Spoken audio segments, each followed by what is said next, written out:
Hi everyone, Yari from Storia here, and I'm very excited to have the #1 Facebook ads expert, Ben Malul, who will talk with us about how to scale up Facebook ads. Ben, the floor is yours. Thanks, Yuri, for having me. So basically, they brought me here to discuss some e-commerce advertising strategies, and what they've been really doing with Storia is amazing. So what I actually wanted to talk about today is basically scaling Facebook advertising campaigns for e-commerce, which luckily for you, I'm really good at, and that's where 99% of my experience came from. Because not a lot of people know this, but the scalability that you can actually do with physical products and e-commerce is probably almost limitless.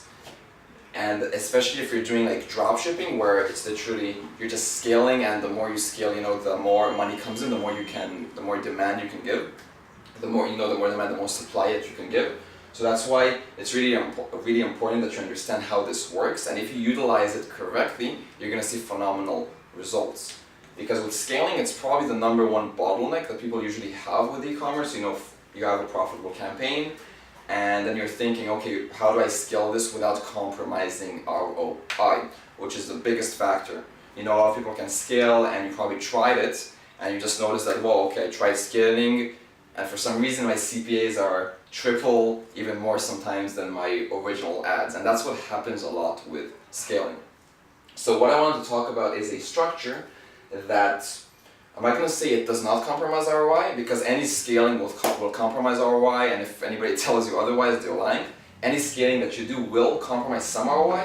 What we want to do is compromise the least as possible and scale as efficiently as possible. So you see this chart now, it's probably Chinese to you now, so I'm going to explain exactly what's going on here so you can actually start utilizing it for yourself. Okay, so I'm going to take a quick sip of water and we're going to get started. So first of all, what is scaling? Okay, when somebody tells you to scale a campaign, what does it really mean? Now, a lot of people think that it means, okay, I'm wasting $10 and I'm getting 5,000 visitors, 5,000 impressions.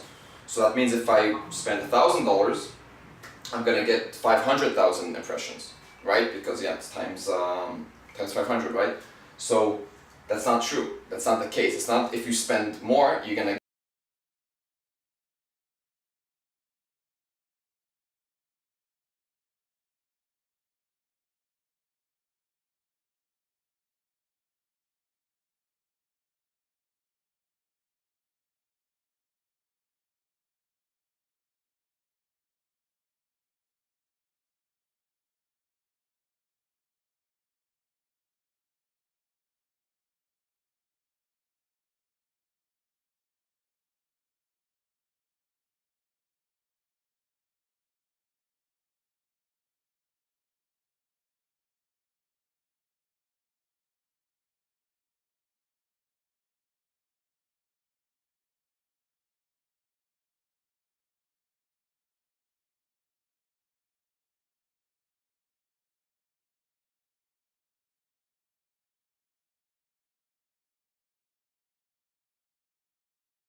happens with basically just you releasing the ad. So that's why website conversion, you need your data, right? You need data because it's working on conversions that happen on your website. And with the other objectives, it happens inside Facebook. So you don't need past data. You can release a PPE or a clicks to website or video views off the bat. You don't need to wait for data. You can just send them out just like that. That's why I usually start with these if I don't have any data. That means it's a completely new store. That means I have almost no data on my pixel on my ad account. The second I start having data, it doesn't mean if it's like, you don't have to wait for specific data on a certain product. I'm talking about overall on your store, because the data is universal per pixel, which is per ad account. So the second I have enough data, I can send out a website conversion ad. So I assume most of you already have some sales. As long as you already have some sales, then you have enough data. So website conversion can work because it's taking the data from before and using that to find new customers to convert on what you're optimizing for. If it's a purchase or an add to cart or view content or whatever. With that being said, I hope you understood how that works. Now that's how the optimization works. Now I want to explain to you really how to break down scaling on the highest level. So when you're testing products, you're probably testing them on low budget ads, right? So anywhere from $5 to $30. Now you have to understand that there's an optimization that happens on the ad set level. So when you release an ad set, it takes a few days for it to optimize. It can run horribly for 2 days, 3 days, and then suddenly on the 4th or 5th day it starts working good. Because the more conversions it gets on the ad set on what you're optimizing for, the more it optimizes. So once it gets like 5 conversions, for example, it already starts to optimize from the first conversion. But the more conversions it gets, the more it optimizes. So if you're sending a website conversion purchase, it's gonna take until the optimization happens, it's not gonna optimize. So until the conversion happens, it's not gonna optimize. So if you're sending a website conversion purchase, for example, you gotta get those purchases.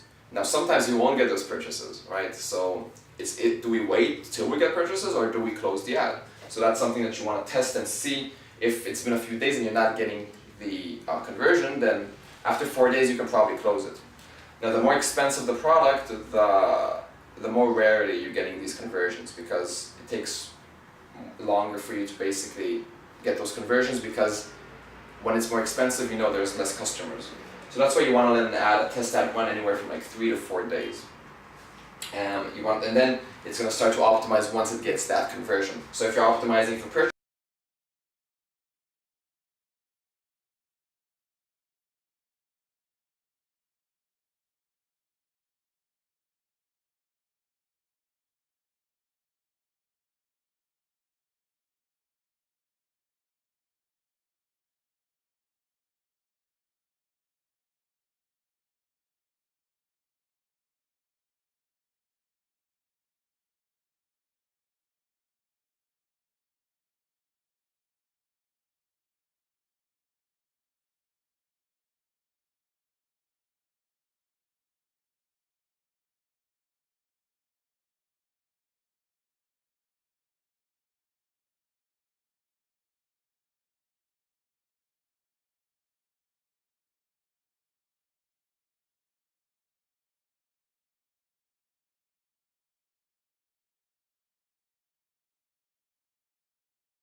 So that's the slow scale. We're going to put that aside and we're going to go to the big boy scale here, right? So we start off the ad, we let it run positive ROI. This is what we do. Now, every ad set will what does Facebook ads do? What does Facebook do? They automatically optimize on certain things that happen, and that the demographic that optimizes the most. So if you're targeting ages 18 to 50, right, males and females in the United States, then automatically what's going to happen to that ad set on the back end, Facebook decides who to show the ad to depending on the results that it gets. So if it sees that mostly females are converting, it's not going to show your ad to males as much. It's going to show it mostly to females. Okay, that's how Facebook ads work. If it sees that it's converting mostly in Texas, New York, and Ohio, then it's going to start showing your ad mostly to those areas. You don't know this because you can't see it unless you break down the ad set. You can click on the breakdown button in the ad manager and you're going to see exactly where your ad is shown with the reach and where you're getting the best results. So if you break down the placements, which is where your ad is shown in terms of like mobile, desktop, Instagram, then you can see where your ad is basically getting the best results. And usually, I don't know if you noticed, but 80% of the traffic that you're getting is probably from mobile, because most people that are on Facebook are on their phone. So first of all, make sure, other than this, make sure that your store is optimized for mobile at 100%. That's super, super important.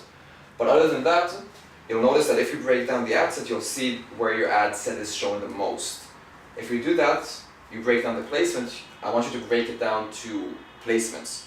So mobile and desktop. Click the breakdown, click placement, you'll see your ad set and you'll see mobile, desktop, how much you're paying for mobile, how much you're paying from desktop, and the reach of it. You'll notice that one of them is getting shown more. Okay, either mobile or desktop, one of them is getting more of the reach because like I said, Facebook automatically optimizes and basically shows your ad to one of those placements depending on the results that it gets. Most of the time it's mobile. But check that. Now, you want to look at where you're getting the lower CPA. Where are you paying less for that action? So you got mobile, you got desktop, right? You got that one ad set that's targeting mobile and desktop. You're breaking it down. You're seeing mobile and desktop. You're seeing where do I get cheaper CPA? Where do I get cheaper actions? One of them you might get $4 per purchase, and the other one you want to get $6.50 per purchase. And the one that's cheaper, okay, what you want to do is you want to duplicate that ad, okay, duplicate the ad that's working, right? And now you have one in mind, right? You have either mobile or desktop. One of them is converting, the cost per action is cheaper. If mobile is cheaper, you duplicate that and you only target mobile. On the same interest, whatever you're targeting, everything is the same. You keep everything in the same, but you only leave it on mobile. Okay, you remove the desktop, you only leave it on mobile. And basically what you want to do is you want to put a budget of at least $300 minimum and manual bid. Okay, on the same conversion, by the way. So if it's purchase, if it's add to cart, you don't change anything. You duplicate that and you just remove the placement that has the higher CPA. So like I said, in this case, our mobile is the lower CPA. I'm just going to leave it on mobile. I'm going to keep it at the same upsell conversion, and we're going to give a budget of $300 and over.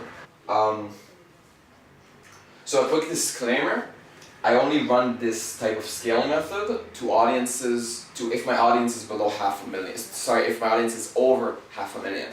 Okay, because only with audiences over 500,000,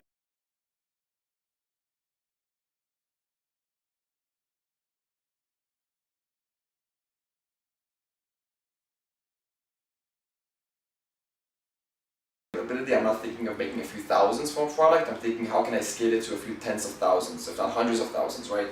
So this only if your audience is over 500,000. Okay, if not, let's do the slow scale. Okay, let's do the slow scale if you have less than 500,000. So other than that, of course, you can build lookalike audiences as well. And I'm not going to go too much in depth on that because that's going to be another 2 hours. But with lookalike audiences, you build an audience, right, of people that are relevant to you according to the data that you have, and then you build an audience that's very, very big audiences, 1% of the population. But I'm moving away from the topic, so I'm going to get to that in a second. So okay, audience over 500,000, positive ROI on the ad set, good, we can scale. So we find where the lower CPA is on the ad set, like what I talked about before. We look at the placements, mobile and desktop. Here we decided that mobile is cheaper, so we duplicate that ad set to mobile. We remove the desktop placement. We only target mobile, website conversion on the same objective. $300 minimum budget. What I like to do is I like to take the cost per action and I like to multiply it by 100. But some people are afraid to do that. That's why you can do $300 as long as it's over that. What I mean by times 100 is if the CPA, the cost per action, was $5, if I was paying $5 per purchase on the test ad, I'll duplicate it by 100, so I'll put $500, right? The reason for that, why am I putting such a high budget? Because when you're manual bidding, what you're doing is you're controlling the budget. Okay, you're basically controlling the budget. The thing about manual bidding is that you're putting a specific bid, and what happens is that Facebook won't spend your money if it can't find conversions below that bid. So if I'm putting a manual bid on a purchase, if I'm putting like $10 on that manual bid, what I'm actually doing is I'm telling Facebook, listen Facebook, if you can't find me purchases under $10, don't spend my money. So that's why manual bid is basically really safe. So that's why I'm not afraid even to put $10,000 on an ad set. Okay, if I put a manual bid, I basically limit Facebook. I like to call it controlling budget. Because when you're putting a manual bid, Facebook will not spend your money if it does not find conversions below that bid. So that's why we duplicate to a manual bid. Minimum $300 budget, only mobile. The bid, what do we do with the bid? We take our cost per action. Okay, so like I said, it depends on how much we're paying per purchase, and we duplicate it by 2. That's the bid. Okay, so the bid would be CPA times 2.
CPA will go down. Okay, remember this, the rule with manual bidding is you increasing the bid makes Facebook spend more money and it increases the CPA. You lowering the bid decreases the ad spend and decreases the cost per action.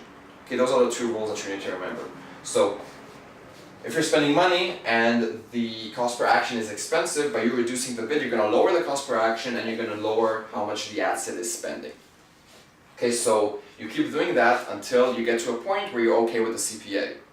Because you keep reducing the bid, and what happens is that you'll notice that eventually Facebook will spend a sum of that $300, and daily, of course, everything that I'm saying is on a daily basis. Daily, and the CPA will go down until a point that you're satisfied with. Now once you do that, that's going to take you a few days, sometimes first 24 hours it's going to work. Once you do that, you duplicate that to the other placement. So we started with mobile, right? We duplicate that to desktop. So if we started with desktop, we duplicate that to mobile. Okay, so now we're mobile, now we duplicate it, we remove mobile, and we only target desktop, right? So you see manual bid works at conversion desktop, manual bid works at conversion mobile.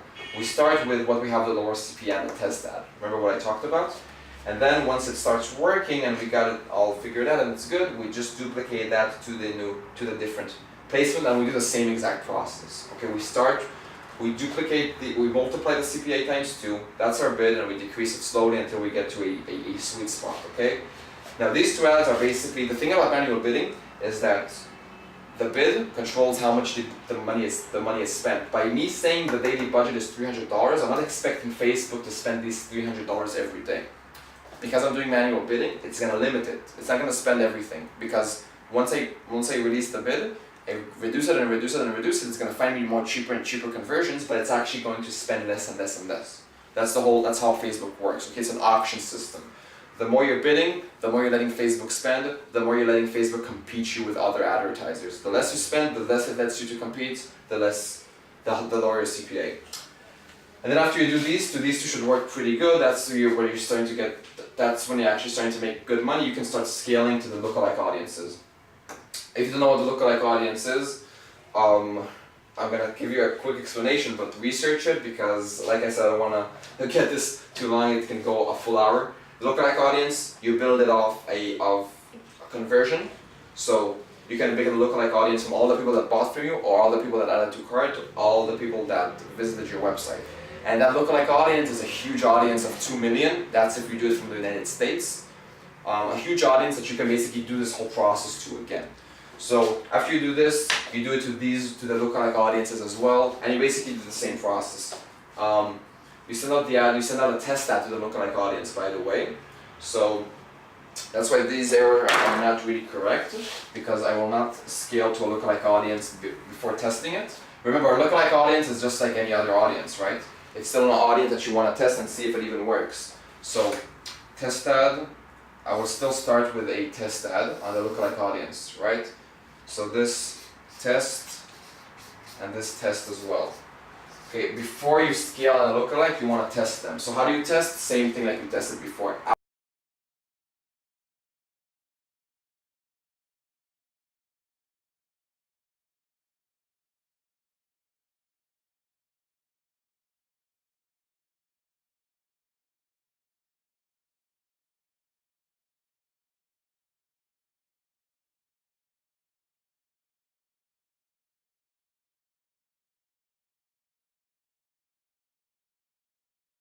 Profitable, and that's basically the structure in a nutshell. Now make sure that when you're doing manual bidding, okay, this is super important, because if you don't do this, you're gonna come scream at me. You have to make sure to look at your budget. To look at your ad set the second you release these ones, because what you're doing is you're throwing a lot of money on Facebook. You're giving it a high bid, right? Because this bid is CPA times 2, and what Facebook is gonna do is gonna spend your money. Okay, most cases, it will spend more money than it's making. That's why first few hours you want to look at it, and after it spends some, you start reducing the bid. Okay, that's why you don't release this and go to sleep. And that's the biggest mistake. Okay, I did this. I went to sleep. I lost $500 in the morning.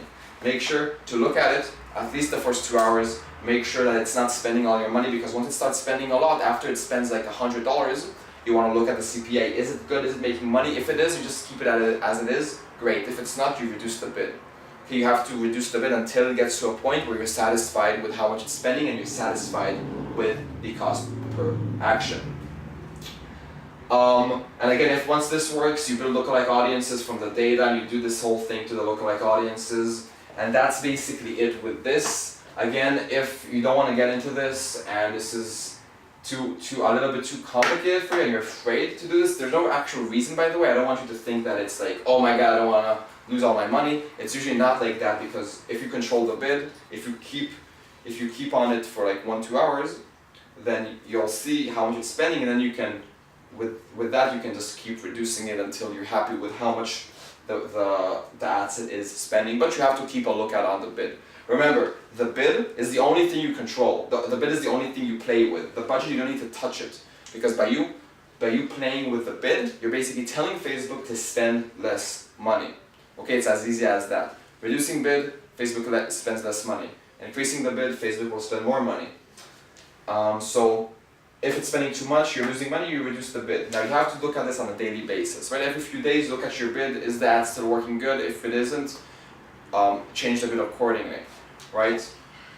If the ad isn't spending any money, sometimes the ad set won't spend anything. That means that the bid is too low, and that happens when the ad declines. It can take a few weeks, it can take a month, it can take 2 months. But the second the ad declines, you just increase the bid. If the ad is spending too much money and the CPA is too high, you reduce the bid. And you just play with the bid until you're satisfied and you get to a sweet spot. Okay, that's what we call a sweet spot, where the bid is exactly at the point where the CPA is good, we're spending a good amount of money, and we're getting good results. And then you, like I said, lookalike audiences, and that's basically it with the scaling method. Some things to remember is just remember to look at how much the asset is spending at the first few hours that you release the asset. Make sure to play with the bid, release it to lookalike audiences once you see these working, because lookalike audiences are super powerful, and they're gonna be probably where you're gonna make most of your money, because these are super powerful they're based only on your own data. That's why lookalike audiences will always eventually work better than any interest targeting. And again, slow scale, only use that if the audience that you're targeting has below 500,000, and if you don't want to get that too complicated, because this is super simple, right? If an ad set works, you just increase the budget by 20% and you keep doing that. And with that being said, guys, that's it. I hope you enjoyed this lesson of scaling with Ben Malol. I'll see you soon. Thank you, Ben. That was really awesome. Amazing lesson. If anyone have any question, we'll be happy for you to write in as a comment in the blog. Thank you.